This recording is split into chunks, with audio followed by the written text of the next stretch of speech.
성경 속 말씀과 사건을 통해서 오늘을 살아갈 지혜를 구해보겠습니다. 안녕하세요. 저는 최현정입니다. 안녕하세요.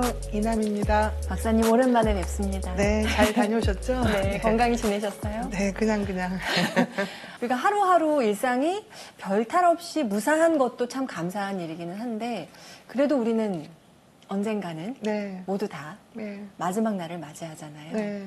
세상의 마지막 날 그런 생각 가끔 해보세요, 교수님? 자주 보통 사람들은 네. 굳이 네. 그 생각 안 하고 살고 싶다 이러지 그쵸. 않아요? 그 건강검진에 이렇게 보면은 네. 자살이나 죽음에 대해서 자주 생각하십니까? 이렇게 물어봐요. 예. 그러니까 죽음에 대해서 자주 생각하면 건강하지 않다라는 거를 전제로 해서 물어보더라고요. 근데 사실은 죽음에 대해서 나의 죽음은 어떠했으면 좋겠다. 나의 죽음에 대해서 명상해보고 뭐 성찰해보고 이런 것과 자살 사고는 조금 분리해서 완전히 봐야 다른데. 되잖아요. 그래서 그런 걸 같이 이렇게 쓴 게 이게 도대체 누가 썼을까? 저도 이게 한 문장에 있다는 게 좀 의아합니다. 그래서 이 영혼에 대해서 별로 생각하지 않는 굉장히 물질적인 의사가 썼나 보다. 이건 잘못된 질문인데 이렇게 생각을 했고 한편으로는 죽음이 약간 터부시되는 문화잖아요. 요즘 문화가. 그래서 죽음에 대해서 생각하면 자칫 뭐 이 사람이 우울증이 있나? 뭐 무기력한가? 뭐 의욕이 없는 건가? 뭐 이렇게 병적으로 생각하는 분들도 꽤 있는데 저는 그렇게 생각하진 않거든요. 오히려 죽음에 대해서 생각을 가능한 많이 하면 할수록 그 한순간이 굉장히 소중하다고 생각하고 조금 더 의미 있게 살려고 노력하지 않을까 하는 생각도 하고요. 아, 내가 60 넘어 70을 바라보면서 이렇게 살 만큼 살았는데 뭐 죽음에 대해서 연연하면 이건 죄가 아닌가 이런 생각이 들 때가 있어요. 저보다 너무 빨리 속절없이 간 사람들 생각하면 미안해요, 어떻게 보면. 그래서 죽음 만약에 지금 이제 오늘 죽는다 또는 뭐 마지막 날이다 그러면 그냥 맛있는 거 먹고 그냥 집에서 잘 정리하면서 뒷사람한테 가능한 아까 얘기한 대로 폐 끼치지 않은 그런 뒷정리를 하고 죽지 않을까요? 얘기가 나왔습니다. 네네네. 바로 오늘의 네. 주제가 되겠습니다. 네. 삶의 마지막을 준비하는 마음. 네. 과연 어떠해야 할지 네. 자, 성경 안에서 이 부분에 대해서 함께 읽어보겠습니다. 엿새 뒤에 예수님께서 베드로와 야고보와 그의 동생 요한만 따로 데리고 높은 산에 오르셨다. 그리고 그들 앞에서 모습이 변하셨는데 그분의 얼굴은 해처럼 빛나고 그분의 옷은 빛처럼 하얘졌다. 그때에 모세와 엘리야가 그들 앞에 나타나 예수님과 이야기를 나누었다. 그러자 베드로가 나서서 예수님께 말하였다. 주님, 저희가 여기에서 지내면 좋겠습니다. 원하시면 제가 초막 셋을 지어 하나는 주님께, 하나는 모세께, 또 하나는 엘리야께 드리겠습니다. 베드로가 말을 채 끝내기도 전에 빛나는 구름이 그들을 덮었다. 그리고 그 구름 속에서 이는 내가 사랑하는 아들, 내 마음에 드는 아들이니 너희는 그의 말을 들어라 하는 소리가 났다. 이 소리를 들은 제자들은 얼굴을 땅에 대고 엎드린 채 몹시 두려워하였다. 예수님께서 다가오시어 그들에게 손을 대시며 일어나라 그리고 두려워하지 마라 하고 이르셨다. 그들이 눈을 들어보니 예수님 외에는 아무도 보이지 않았다. 그들이 산에서 내려올 때에 예수님께서는 그들에게 사람의 아들이 죽은 이들 가운데에서 되살아날 때까지 지금 본 것을 아무에게도 말하지 마라 하고 명령하셨다. 네, 인간의 모습으로 사시던 예수께서 위대한 두 예언자와 어깨를 나란히 하는 면모를 보이셨습니다. 왜 우리 사람이 갑자기 변하면 죽을 때가 온 거다 이런 얘기도 하잖아요. 예수님의 변모, 이건 어떤 의미가 있을까요? 그러니까 우선은 지금 이 상황, 요 사건이 어떤 일을 이 제자들이 겪은 다음에 이 일이 일어났나고 이제 전후 맥락을 봐야 되잖아요. 그렇죠. 근데 요 일이 일어나기 전에 이제 뭐 그 사람들이 구름대처럼 몰려들고 뭐 여러 가지 영광스러운 일들이 있었지만 그 와중에 예수님께서는 죽음을 미리 인지를 하셨어요. 그래서 이제 사복음서에서 공통적으로 얘기를 하는 게 그 인자, 그러니까 사람의 아들이 자기 나라에 오는 것을 볼 때까지 죽음을 맛보지 않을 사람들이 있습니다. 뭐 이렇게 얘기를 해요. 이게 사실 되게 어려운 얘기예요. 죽음을 맛보지 않을 사람들이라는 게 무슨 뜻인가? 뭐 영원히 산다는 뜻인가? 아니면 죽음에 유예된다는 뜻인가? 우리가 뭐 여러 가지로 해석할 수 있잖아요. 그렇죠. 그 다음에는 이제 마르코복음에서는 하느님의 나라가 힘차게 오는 중일 거다. 이렇게 또 얘기를 해요. 근데 이게 굉장히 역설이죠. 그러니까 하느님이 이제 예수님께서 돌아가시는 그 와중이거든요. 바로 직전인데 힘차게 온다. 또 이렇게 얘기를 하셨기 때문에 이제 우리 같은 사람들은 이게 도대체 무슨 뜻인지 상황인지 모르는 수수께끼 같은 시점이다. 이렇게 먼저 봐야 되고 그 와중에 예수님 모습이 이제 하얗게 변하면서 모세랑 엘리야와 같은 반열로 이렇게 있다는 거를 제자들이 이제 보게 되는 거거든요.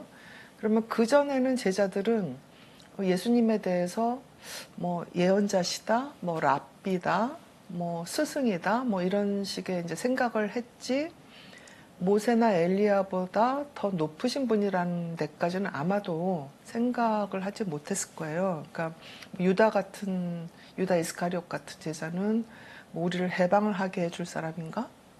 뭐 또 우리를 이렇게 결집을 시켜서 뭔가 정말 로마에 반대해서 뭐 새로운 왕국, 그러니까 인간의 왕국을 만들 사람인가? 뭐 이렇게 생각한 사람들도 많았을 거란 말이죠. 근데 갑자기 이렇게 변했으니까 네. 예수님 빼고는 모든 사람들이 당황하고 그 뜻이 무엇인지 수수께끼 같은 그런 그 마음 상태에 빠져 있을 거라고 저는 그렇게 봅니다. 네, 좀 혼란스러워서 이거 지금 어떻게 네네. 파악해야 하지? 이제 이런 상황. 네네. 네. 그래서 그게 이제 첫 번째 해석이 예수님이 아버지의 모습으로 다시 영광스럽게 오신다. 모세나 엘리야처럼 네. 이렇게 할 수도 있지만 네. 또 하나는 이제 사람들이 그 예수님의 권위로 그 새로운 왕국을 또 만들어서 그 사람들은 죽음을 맛보지 않을 것이다. 이제 그렇게 후세 신학자들이 또 해석하는 것도 있죠. 그러니까 저는 잘 모르기 때문에 뭐 어떻게 해석을 한다라고 감히 말씀드릴 수는 없는데 네. 어쨌거나 이 부분에서는 뭐 옛날 뭐 그 장수하겠다는 생각까지 소위 말하는 진시황 뭐 류의 그런 문자 그대로 신체적인 영생을 얻겠다 뭐 이런 상황하고는 굉장히 다른 신비한 그런 지점이다. 저는 그렇게 해석을 했습니다. 그럼 네. 교수님이라면 죽음을 맛보지 않을 사람. 그렇죠. 그거를 그러면 어떻게 우리 영혼이 끝내 쓰러지지 않는다. 뭐 이렇게 받아들이세요? 네, 그러니까 그 이후에 이제 계속 그거에 대한 설명과 해석들이 이제 나오는 거죠. 그러니까 요 장면에서는 길게 얘기를 하지 않았지만 이제 그 다음에 뭐 영은 강하지만 육은 약하다. 뭐 이런 얘기 성경에서 계속 나오는 거고. 네. 그러니까 이 장면부터는 완전히 전환된 것 같아요. 그러니까 그 전에는 훨씬 더 그 대중들한테 가까이 다가간 뭐 요즘식으로 말하면 약간 아이돌 같은 그런 이미지가 강했다면 이때부터는 언어로 도달할 수 없는 어떤 신비한 영역에 오르신 분 요렇게 완전히 전환되는 그 시점이라고 저는 봤습니다. 네. 저는 또 궁금했던 게 네. 야고보와 요한, 베드로를 데리고 높은 산으로 올라가십니다. 세 명이 이제 딱 간택된 거잖아요. 네네네. 이 세 명을 고르신 이유는 무엇이었을까? 그러니까 우리 이제 심리학에서는 3이라는 숫자를 네. 제가 몇 번 말씀드린 적이 있지만 창조와 관련해서 얘기하잖아요. 뭐 삼위일체도 그렇지만 그렇죠. 대부분의 그 창조 신화에 보면 그 어머니 신, 아버지 신, 그다음에 아들 신 이런 식으로 나와요. 네.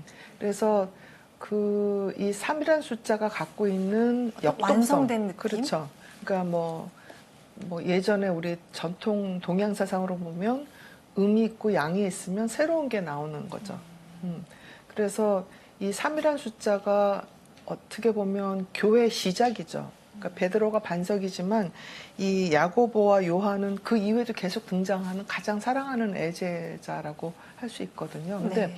요 사람들 셋이 선택이 된 거가 얼뜻 보면 야 수많은 사람 수천 명 중에서 간택이 된 굉장히 영광스러운 무슨 미스코리아 같은 진선미 뽑힌 것처럼. 그렇게 생각할 수 있는데 실은 그게 아니고 이 네. 시점이 언제냐면 네. 굉장히 많은 사람들이 이때부터 예수님에 대해서 의심하기 시작하고 그 많은 그 대중들이 떠나기 시작해요. 그래서 결국 12명의 제자만 남았다가 그 중에서도 3명만 남았다가 네. 그래서 예수님의 마지막을 볼 때는 사람들이 다 흩어져 버려서 예수님 곁에서 예수님을 추앙했다고 하는 그 사람들이 없어져 버려요. 그러니까 뭐 신약에도 아주 짧게 등장하지만 어떤 젊은이가 옷을 얇게 입고 있다가 잡히니까 옷 벗고 벌거벗은 채로 도망갔다. 그만큼 경황이 없는 거예요. 내가 예수님과 어떤 연관이 돼 있다고 하면 그때부터 자기도 죽을 것 같으니까. 그러니까 베드로만 배신한 게 아니라 거의 대부분이 다 떠난 굉장히 외로운 시점이에요. 이 시점이. 그래서 이 3명만 데리고 올라가서 큰 산, 높은 산에 올라갔을 때 예수님의 마음은 정말 외로울 때입니다. 실은. 영광스러울 때라기보다는. 그 마음이 어떤 마음이었을지. 그렇죠. 이 높은 산이 보통 산이 또 아니거든요. 높은 산의 그 상징은 또 뭐예요? 네, 그러니까 이 성경에서는 이제 높은 산 이렇게 나와 있죠. 그러니까 예전에 그 책이라는 게 우리가 지금 생각하는 이렇게 책이 아니고요. 양피지나 파피루스에 이렇게 돌돌 말아서 했기 때문에 비싸요, 책이.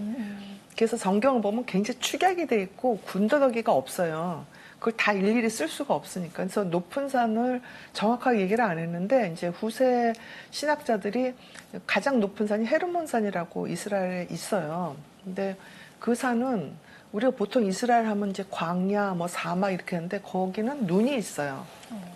그래서 거의 여름에도 눈이 녹지 않는 그런 굉장히 높은 산입니다. 그러니까 그 산을 데리고 제자들과 같이 올라갔단 말이에요. 예. 그러면 이때가 이제 여름이 아니고 우리 사순절이잖아요. 이제 봄이니까 아직 눈이 많이 있을 때예요. 근데 예전에 선글라스가 없었죠. 예. 보호장구도 없죠. 그렇죠. 그럼 그 하얀 눈에 눈부신 정도가 예. 그걸 눈물이 이제 줄줄 나. 그러니까 그 정도가 아니라 설맹이라고 들어보신 적 있어요? 아마 그 뭐 에베레스트 등산대 이런 사람들 영화나 이런 데 보면 갑자기 눈이 안 보인다고 예. 해서 얘를 데리고 가야 되나 뭐 손 잡고 가야 되나 뭐 이런 장면들 기억이 나실 거예요. 네네. 그러니까 그거는 이제 너무 오래 있으면 영구적이지만 일시적으로 올 수가 있어. 설맹이란 게 예. 너무 하얀 것만 계속 보면 안 보여요. 그러니까 이때가 아마 이제 이걸 굳이 의학적으로 갖다 붙이자면 네. 충분히 설명이 있을 수 있는 그런 장면이라는 거죠. 그래서 묘사된 게 예수님의 모습이 해와 같이 빛나고 옷도 빛과 같이 희다. 네. 이렇게 적혀 있는데 네. 그 자체로 막 그냥 눈부신 느낌이 들어요. 그렇죠. 예. 실제 눈이 부셔요. 그렇죠. 네. 그렇다면 이게 이제 과학적으로도 충분히 설명할 수도 논리적으로 있고. 예, 설명이 되는 부분일 수 예, 있겠네요. 근데 이거는 이제 과학을 넘어서서 예. 이제 어떤 신비한 그런 장면으로 이해하는 게 더 좋을 것 같거든요. 그러니까 그 전에 예수님의 모습을 제자들이나 따르는 사람들은 뭐 나자렛 사람 목수의 아들이래 뭐 이렇게 뭐 갈릴레아 사람이 뭐 거기 뭐가 있겠어 뭐 이런 식으로 그냥 보통 사람 뭐 기껏해야 뭐 랍비겠지 뭐 이렇게 생각하다가 갑자기 이게 아닌데 그 넘어서에 계신 분인데 하는 거를 일깨워주는 장면이거든요. 네. 그러니까 희다라는 그 묘사는 예. 우리가 이제 색깔을 아마 어렸을 때 학교 다닐 때 한번 그런 실험도 하고 그랬을 것 같은데 빛의 색깔이 다 모이면 하얘지는 거. 그렇죠. 네, 실험하고 그러죠. 네네 그렇죠. 네, 네. 이건 거죠. 그러니까 모든 색깔이 다 어울려서 예. 그 색깔이 사라지는 시점이거든요.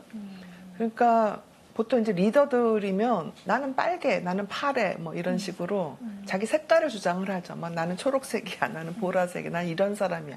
이제 그건 세속적인 리더고 정말 훌륭한 리더는 그 색깔을 다 포용을 해서 백색의 색깔이 되는 거거든요. 다 통합해서 네. 빛의 그 여러 스펙트럼이 다 합쳐져서 그렇죠. 하얗게 네. 되듯이. 근데 실은 그게 최고의 리더십인 거예요.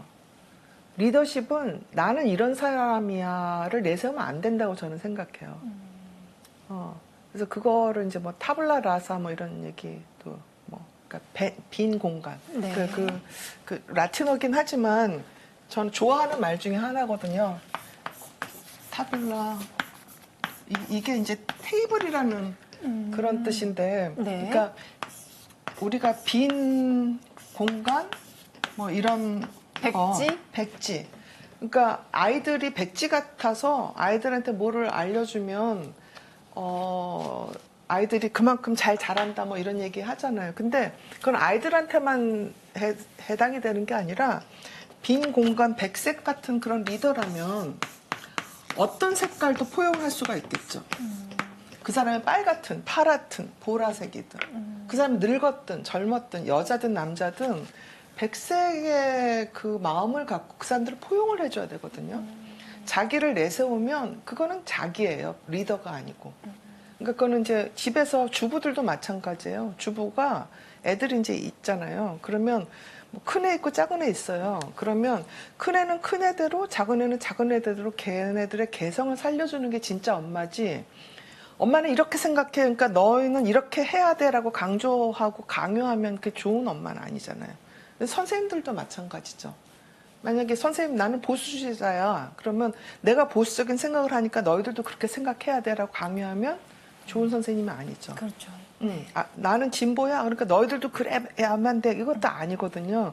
그러니까 아이들이 각자가 자기의 세계를 갖고 자기 주관대로 갈 수 있게 하는 게 좋은 선생님인 것처럼 좋은 리더는 백색이 돼야 된다고 보거든요.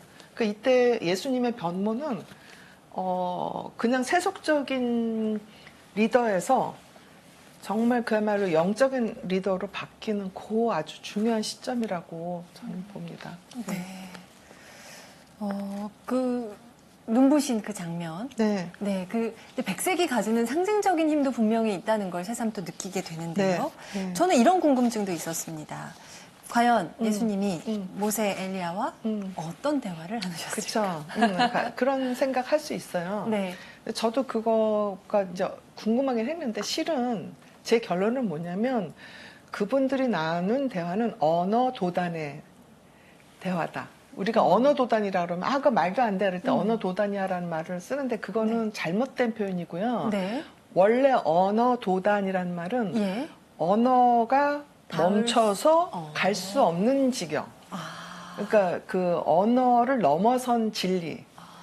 그러니까 진리는 사실은 말로 해서는 뭐 도가 아니다 이런 말 기억하시는 노자도덕경에 맨 처음에 나오는 말. 도가 도면 도가 아니다. 언어로 그렇죠? 충분히 어떻게 하더라도 설명할 수 할 수 없는. 없는. 그러니까 모세랑 엘리야랑 예수님이 나눈 그 말씀은 우리가 죽을 때까지 사실은 이해할 수도 없고 상상할 수도 없는 그런 얘기라고 저는 봐요. 이제 다만 우리가 그나마 상상할 수 있는 그 지경은 뭐냐면 그때 3명의 제자가 네. 그 3분을 보고 어떻게 생각하고 어떤 말씀을 드리고 어떤 질문을 했느냐는 우리가 상상할 수 있겠죠.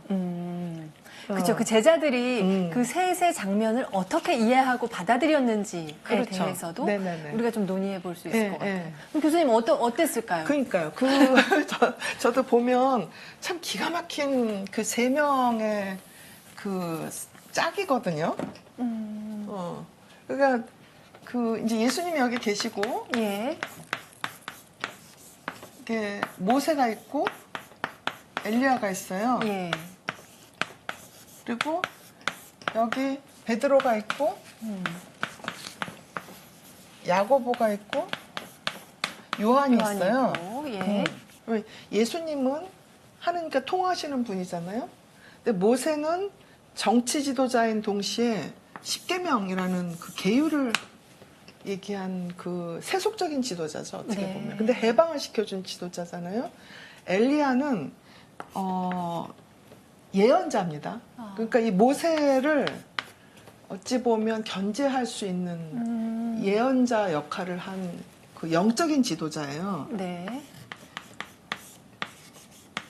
그리고 이 세 명도 보면 베드로는 교회 반석이잖아요. 또 요한은 나중에 그 이요한이 요한 복음서라든지 뭐 묵시록을 쓴 그 요한하고는 달라요. 그러나 그 요한을 따르는 교회라고 생각하는 사람들도 있어요.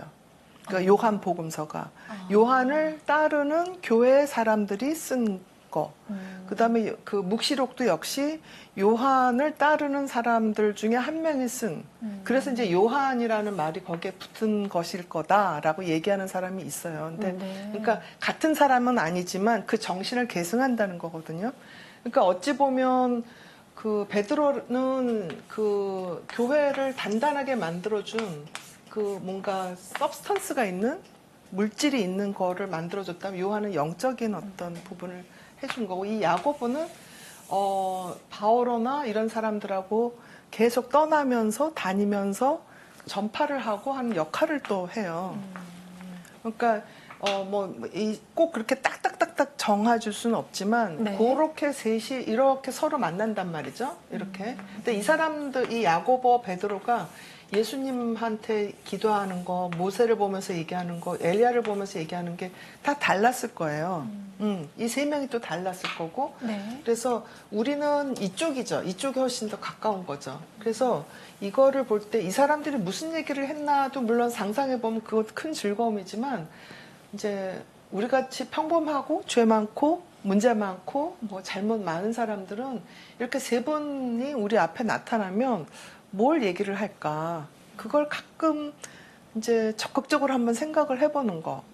그게 실은 이제 관상 기도라고도 할 수 있죠. 네. 근데 보통 이제 관상 기도를 하면 예수님이 돌아가시는 과정에 대해서 많이 이제 묵상하고 그 다음 관상으로 가고 그러는데 저는 이 부분도 상당히 좋은 관상 기도의 한 그 이미지라고 저는 생각을 하거든요, 개인적으로. 그러니까 저 관상기도, 묵상기도 저보다 잘하시는 분들은 또 뭐라고 말씀하실지 잘 모르겠지만 이 세 사람의 입장에서 네. 나는 모세, 엘리야, 예수님 만나면 어쩌면 죽기 전에 만나는 거는 불가능하지만 그 사이에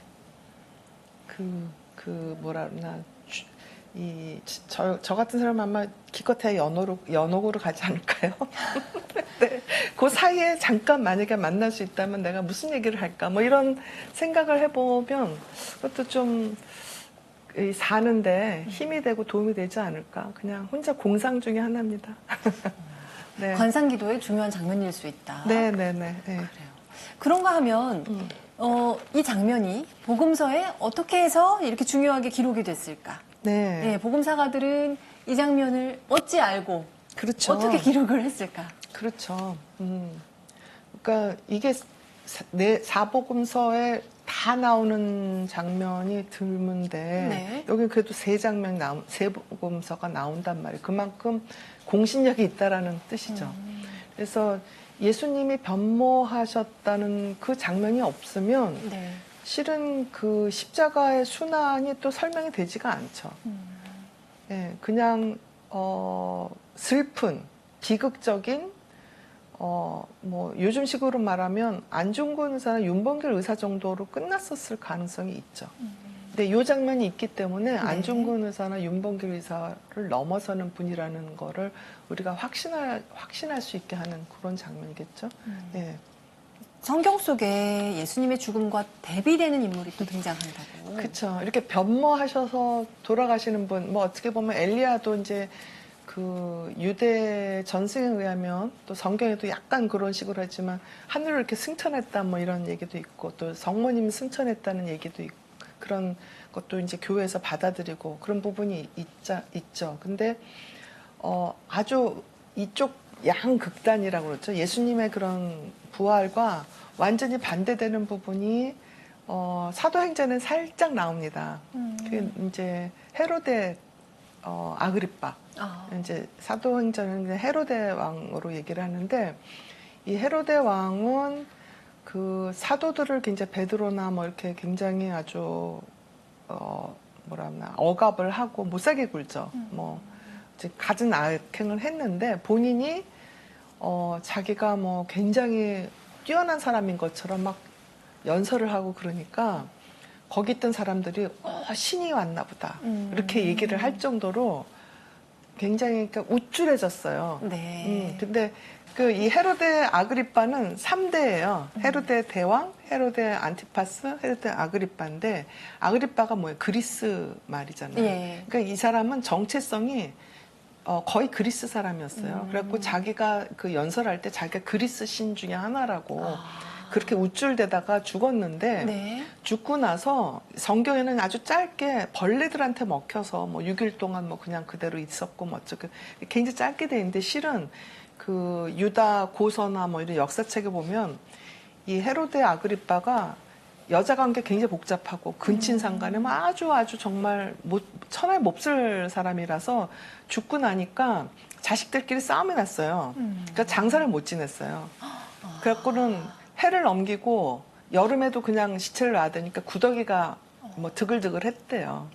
그래서 벌레한테 먹혔다. 뭐 이런 얘기가 있거든요. 그러니까 예수님께서 돌아가시는 그런 장면하고 정말 자기가 신인 줄 알고 막 떠들고 자랑하면서 온갖 악행을 다 하면서 온갖 뭐 영화를 다 누렸던 왕인데 죽고 나서 장사도 못 지냈죠. 그게 굉장히 대비적인 장면이라고 보고요. 장사를 못 지내고 있을 때 얼마나 많은 사람들이 조롱하고 비하하고 그랬겠어요. 그러니까 그거를 생각을 하면 이제 우리는 어차피 다 죽는데 어떤 사람으로 어떻게 기억을 이 될지가 굉장히 중요하거든요. 야, 저놈은 벌레만도 못한 놈이야 라는 기억을 사람들이 할 건지 아니면 너무 아까우신 분이고 나한테 너무 큰 도움을 줬고 너무 사랑을 많이 베푸신 분이라서 그 사람 그분이 떠나셨지만 내 마음엔 여전히 그분이 살아계셔. 뭐 그래서 그분이라면 어땠을까 하는 생각을 종종 하게 돼. 하는 죽음하고는 완전히 다른 거죠. 그러니까 예수님이 돌아가신 방식으로 무수히 많은 제자들이 그걸 따랐고 그 다음에 수천 년 동안 또 무수히 많은 신자들이 예수님의 돌아가시는 방식 그대로 따른 거거든요. 그러면 죽음의 방식이 어때야 되는지는 아주 뭐 굉장히 그 답이 명확한 거죠. 그럼 우리가 예수님을 따르는 신앙인으로서 네. 우리가 뭐 죽음에 대한 주제 자체가 우리 사회에서 많이 터부시되고 있지만 네. 그럼에도 우리는 죽음에 대한 묵상을 한다면 네. 어떤 마음가짐이어야 한다고 생각하세요? 그러니까 그 변모하는 장면이 여기는 뭐 화려하게 흰 빛나고 뭐 이렇게 돼 있지만 실은 덜덜 떨면서 산에 가서 눈도 안 보이고 뭐 동상 걸리고 이런 상황이에요. 극한 상황이란 말이죠. 그렇군요. 네, 그렇게 되고 그 다음에 또 돌아가시는 장면을 보고 정말 절망의 절망이거든요. 극한 상황이었는데 그게 대반전이잖아요. 그 이후에 진짜 죽음으로부터 자유로워지는 그 경지를 우리가 뭐 조금이라도 맛보게 된 거잖아요. 그러면 그 과정이 아무리 어렵고 힘들지만 그 짧게라도 그런 어떤 순환 이후의 부활의 과정을 우리가 맛보기 위해서는 실은 공짜가 없잖아요.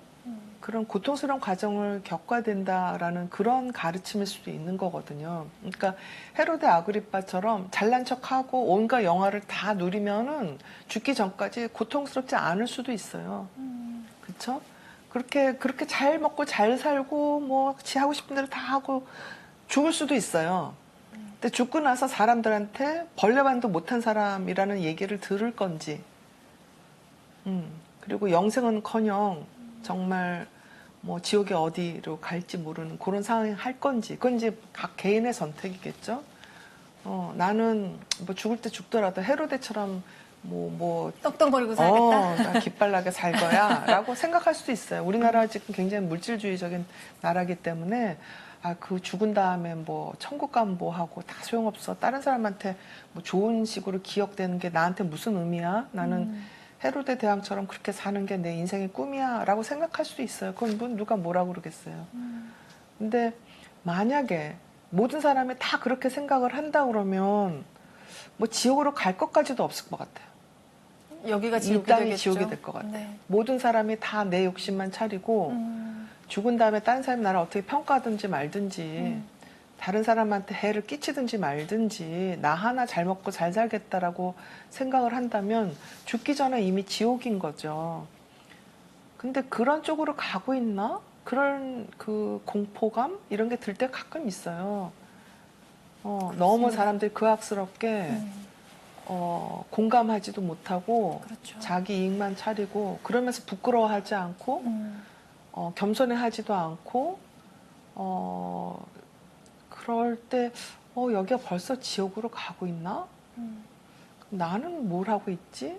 나는 정말 그런 말 하기에 떳떳한 사람인가? 뭐 이런 반성도 되고요. 네. 네. 자, 마지막 순간에 그 예수님의 변모를 보면서 사실 네. 우리 누구나 정말 우리 모두 한 사람도 예외 없이 네. 마지막 날을 언젠가 맞이합니다. 그때 나는 어떤 모습이기를 바라는지 오늘 한 번쯤 생각해보는 시간을 가질 수 있을 것 같습니다. 네. 오늘도 말씀 고맙습니다, 교수님. 네, 감사합니다. 마지막 날에 대한 생각을 하면, 이게 회피하고 싶다, 이런 생각이 먼저 들 수도 있지만, 사실은 우리 교수님 말씀하신 것처럼 죽음에 대한 묵상이 우리 삶을 더 깨어있게 할 수도 있다는 생각하면서 오늘 이야기 어떻게 들으셨는지 모르겠습니다. 저희는 다음 시간에 또 좋은 주제로 함께 찾아오겠습니다. 여러분 고맙습니다.